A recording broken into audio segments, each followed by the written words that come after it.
After an Easter where the sun shone on deserted streets and most resisted all temptation to flout any lockdown rules, 3 weeks from the start of restrictions, the government must decide this week whether they'll continue, with the first Secretary of State giving a clear signal for the first time that the country's wheels won't start turning again soon.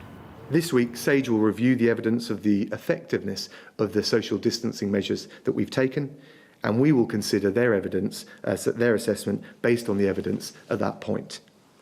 I should say we don't expect to make any changes to the measures currently in place at that point, and we won't until we're confident as we realistically can be, that any such changes can be safely made. We're tracking behind Italy. With the latest graphs showing the UK's death toll still following a similar trajectory to Italy. Today, the chief scientific advisor admitted that testing at levels like Germany hadn't been fast enough. It's not scaled as fast as it needs to scale, and that's being done now. But I do think testing is an incredibly important bit of this. It needs to be done at scale, and it needs to be done rapidly enough to be able to look at outbreaks and isolate. The Prime Minister, convalescing in Chequers with his partner Carrie Symonds, is not expected back to work this week.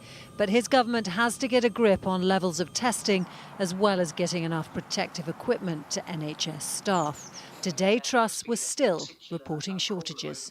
There has been a particular problem over the last 96 hours with gowns. The NHS has mobilised very quickly. We've effectively done emergency deliveries where needed. We've got neighbours to share with each other, and we've identified a stock of coveralls, which are alternatives to gowns, that we've started to distribute. But this is all a little bit too hand to mouth. What we actually need is to get to a much more sustainable long-term position. This afternoon, Dominic Raab thanked the public for overwhelmingly respecting the lockdown so far. But with the UK's death toll over 11,000 now and still increasing, neither the national ordeal nor the questions over the government's approach are over yet. Romilly Weeks, ITV News.